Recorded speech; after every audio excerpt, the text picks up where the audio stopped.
The email came in at exactly 4:57 p.m. A single, sterile subject line, "Meeting tomorrow, mandatory." I had been with the company for 15 years, and in all that time, I had never received an email like this. Something in my gut twisted. I knew what was coming. For months, there had been whispers, small layoffs here, restructuring there. The higher-ups spoke in carefully crafted corporate language, but I could read between the lines. And now, my name was on the chopping block. I had given this company my everything: long nights, weekends, missed family events, only to be discarded like yesterday's news. But here's the thing, they thought they had the upper hand. They had no idea that I was already 2 steps ahead. I arrived at the meeting the next morning, a conference room filled with nervous energy. Faces I had worked alongside for years sat around the table, their eyes darting between the blank whiteboard and the manager standing stiffly at the front. Then came the words, "We appreciate your years of dedication, but due to restructuring, your role has been made redundant." The HR rep, barely able to look me in the eye, slid a folder across the table. Inside, a severance package. Modest at best, insulting at worst. They expected shock, maybe anger. Instead, I smiled. I had been waiting for this moment, preparing for it in ways they couldn't even imagine. What they didn't know was that, for the past year, I had been silently building something of my own. Every spare moment had gone into planning, strategizing, and securing my future beyond this company. The moment they dismissed me, they unknowingly set me free. As I closed the folder and looked up, my boss gave me a small, rehearsed nod, thinking the matter was settled. But I had one last move to play. One that would leave them speechless. And they never saw it coming. I walked out of that conference room with my head high, my severance folder tucked under my arm like a trophy. They thought they had crushed me, that I would leave feeling powerless, maybe even desperate. But they were wrong. Because this wasn't the end of my story. It was just the beginning of theirs. As I made my way back to my desk, the whispers began. Colleagues who had been friendly just days ago now avoided my gaze. A few brave ones offered sympathetic nods, while others kept their heads down, pretending they hadn't seen me. I understood why. The fear of job loss was contagious, and no one wanted to be next. Samantha, my closest co-worker, hurried over. "I can't believe this," she whispered, her voice shaking. "After 15 years. This is how they treat you." I gave her a small smile. I saw it coming. Her brows furrowed. "What do you mean?" I leaned in slightly, lowering my voice. "Let's just say I've been preparing for this. They think they blindsided me, but the truth is, they're the ones in for a surprise." Her eyes widened, curiosity flickering beneath the worry. I didn't elaborate. Not yet. The first signs had been subtle. A budget cut here. A sudden change in leadership there. Then, last quarter, an internal memo had leaked, something about streamlining operations, which was just corporate speak for downsizing. And even though my department had consistently delivered results, I knew how the game worked. They wanted fresh blood. New ideas. Younger, cheaper employees who didn't remember the long hours, the sacrifices, or the company's real history. But the real betrayal had come from someone I once considered a mentor. Daniel Carter, my direct supervisor. He had been my boss for over a decade, always acting like he had my back. But I had noticed the shift. The way he stopped looping me into big meetings. The way he praised my work in public but undermined my authority behind closed doors.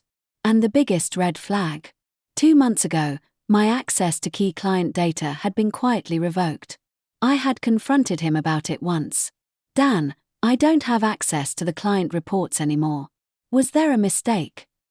His expression had been carefully neutral. "Oh, that? Just an IT issue. Nothing to worry about." But I had worried. And I had taken action.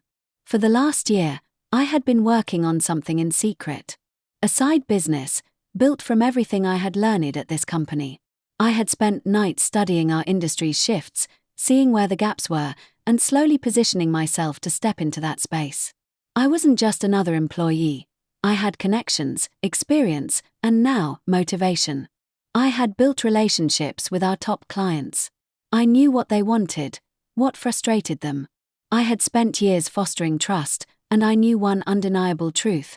Loyalty in business doesn't come from company logos. It comes from people. And I had made sure that when the time came, they would remember me, not the company. So when I received that termination notice, I didn't panic. Because I already had meetings lined up. As I was clearing out my desk, another familiar face appeared. Kevin, a mid-level manager from another department. He hesitated before speaking. "Hey, I heard what happened. Just be careful." I narrowed my eyes. Careful of what? He glanced around, making sure no one else was listening. "Word is, they're not just letting you go. They're making sure you can't take anything with you." A slow smirk formed on my lips. They thought they could block me. How cute. I had already prepared for this. Every bit of knowledge I needed was in my head, not on their servers. And the relationships that mattered. They were already outside of this office. Before I left, I stopped by Daniel's office. He was expecting me, probably thinking I would beg for reconsideration, maybe try to negotiate a better severance package. Instead, I walked in with confidence. "Dan," I said, settling into the chair across from him. "I just wanted to say thank you." His eyes flickered with confusion. "Thank you?" "Yes," I nodded. "For showing me exactly how much loyalty is worth in this company." A flicker of unease crossed his face. "Look, it wasn't personal. These decisions." I cut him off. "Oh, I know. That's what makes it so much sweeter." I stood up, extending my hand. "Good luck, Dan. You're going to need it." As I walked out of the office, I could feel his confusion hanging in the air. Because he had no idea what was coming next. I stepped out of that building for the last time and took a deep breath of the fresh air. The world felt bigger, freer. I wasn't shackled to a desk anymore. I wasn't another disposable cog in their machine. That night, I made my first call. "Hey, it's me," I said when the client picked up. "I heard about the issues you've been having. I think I have a solution for you." And just like that, the real game began. The moment I stepped out of that office, I wasn't an employee anymore. I was a competitor.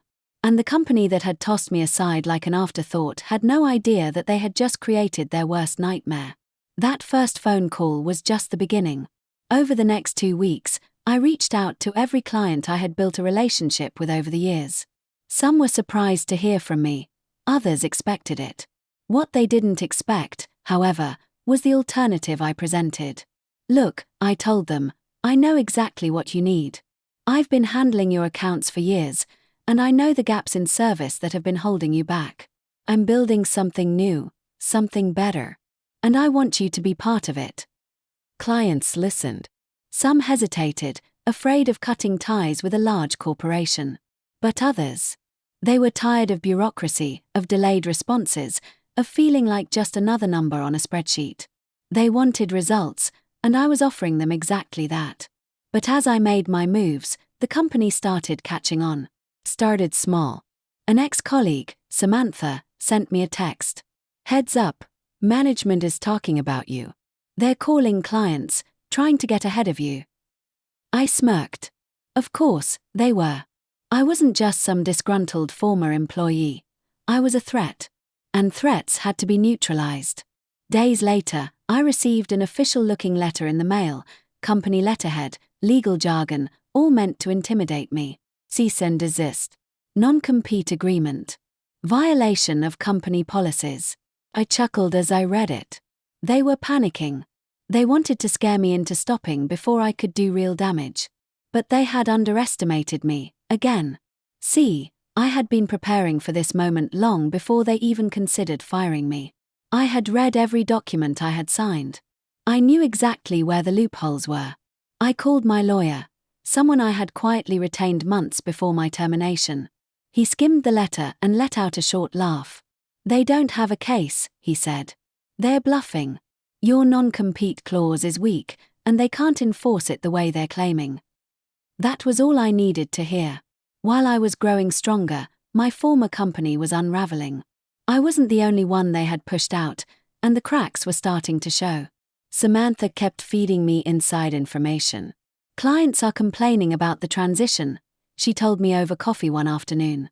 They're realizing you were the one actually keeping things running smoothly. I grinned. And management. They're scrambling. Daniel is in full damage control mode. I leaned back satisfied. Perfect. Then, the real bombshell dropped. They're losing a major client. One of your biggest accounts. That was huge. That client had been with the company for years, contributing millions in revenue. If they pulled out, the fallout would be devastating. And guess who they had just called for a meeting? The morning of my meeting with the major client, I walked into the high-rise office downtown, greeted by the familiar receptionist who used to see me with my old company. Good to see you again, she said, smiling. You too, I replied.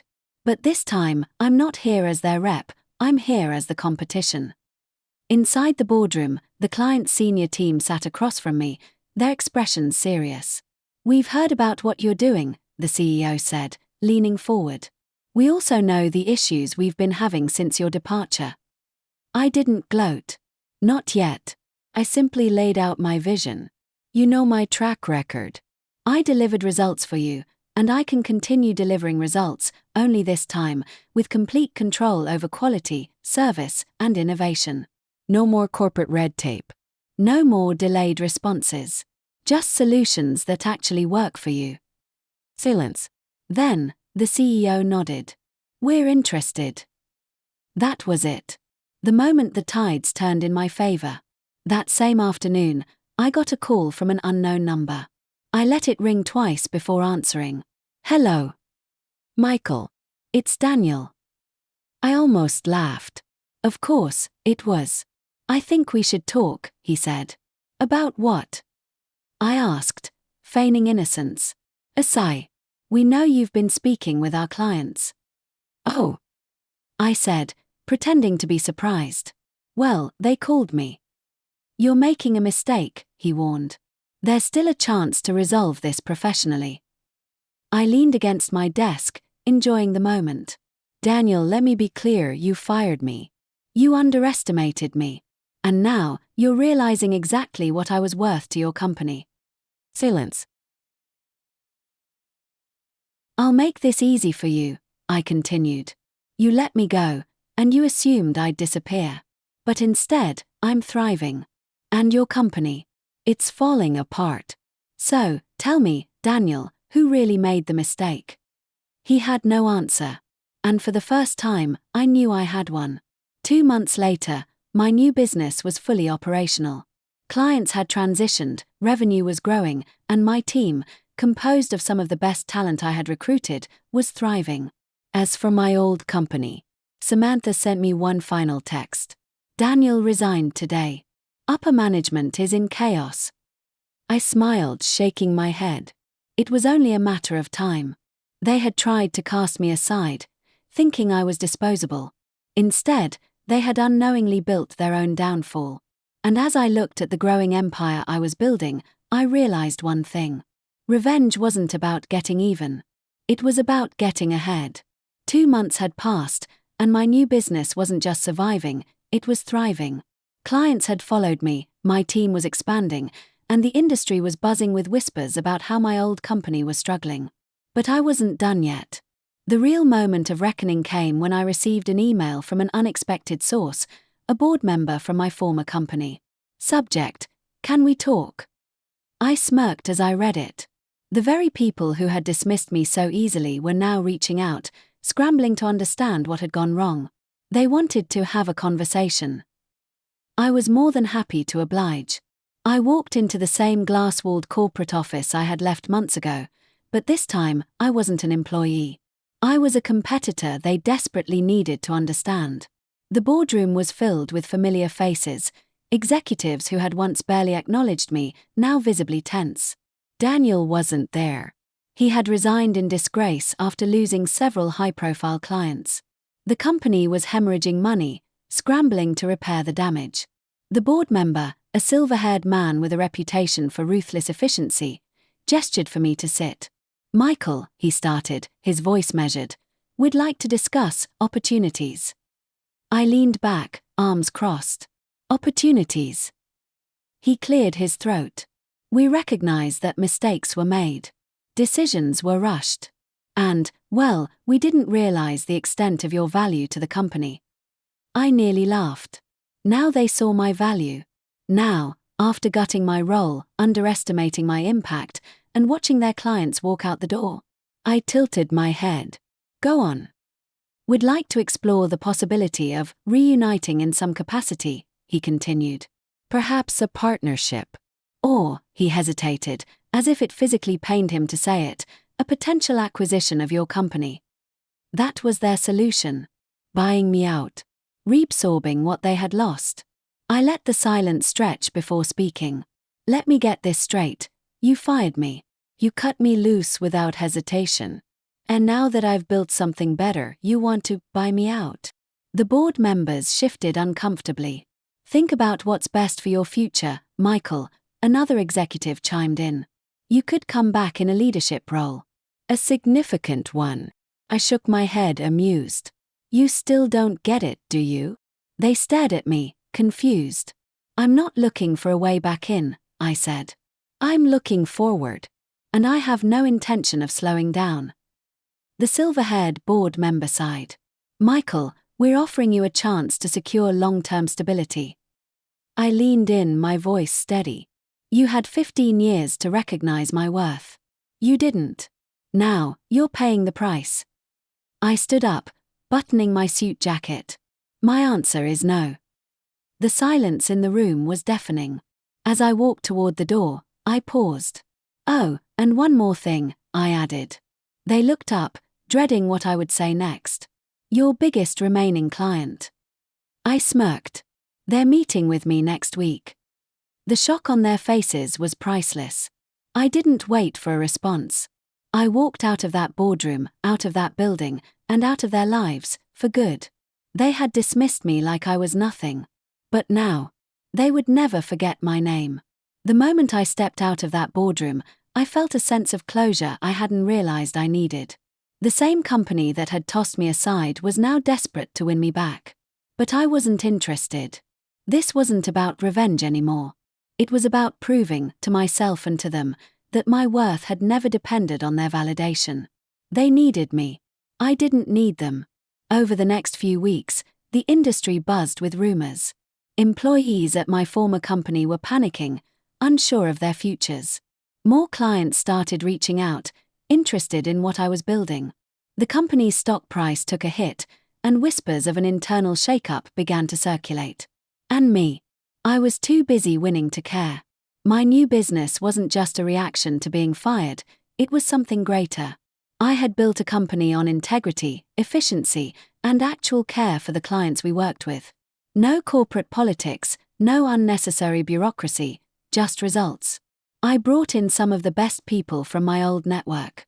Not just those who had been mistreated like me, but also fresh talent, hungry, driven individuals who saw the flaws in the traditional system and wanted to do better. Within 6 months, we had surpassed expectations. We weren't just competing with my old company anymore. We were outpacing them. And that major client I had met with, they officially signed on. One evening, I received an email from an old colleague, Samantha. Subject: I quit. I chuckled, shaking my head as I read her message. Michael, I can't take it anymore. Ever since you left, things have been spiraling. Management doesn't know what they're doing. Morale is at an all-time low, and honestly, I want to work somewhere that actually values people. Are you hiring? I leaned back, feeling a deep satisfaction settle in. The company that had once controlled my life was crumbling under its own mismanagement. Meanwhile, I was thriving. I typed back, "Let's talk." One night, I sat in my home office, looking over everything I had built. The team, the clients, the freedom, I had created it all from nothing. And it hit me. Losing my job had been the best thing that had ever happened to me. 15 years of loyalty had been rewarded with a termination notice. But instead of breaking me, it had set me free. They thought I'd be another forgotten ex-employee. Instead, I became their biggest regret. I stood up, stretched, and smiled. Because in the end, I didn't just get even. I got ahead. Looking back, it's almost laughable how they thought they had control over my fate. They assumed I would take their decision, accept their severance package, and fade into the background. But they had underestimated me, just like they underestimated the cost of losing someone who truly cared about their business. In their arrogance, they had unknowingly fueled my greatest success. As I walked into my office, my own office, I took a deep breath, soaking it all in. The space was alive with energy, filled with people who were driven, passionate, and committed to something greater than corporate politics. We weren't just a company. We were a force. One day, I received an invitation to a networking event where my former company's executives would be present. The irony wasn't lost on me. I went. Not to gloat, not to confront, but to be seen. When I entered, a few familiar faces turned pale. Others averted their gaze. And then there were the whispers, because now I was the name that people were talking about. One of the executives, clearly nervous, approached. "Michael, it's been a while." I smiled, shaking his hand. "It has." A pause. "You've done well for yourself." I nodded. "Yeah, I have." No need for arrogance. No need for revenge. Just a simple truth. Because at the end of the day, success is the best response. As I left the event, I felt nothing but peace. They had written me off, but I had rewritten my own story. And the best part? I was just getting started.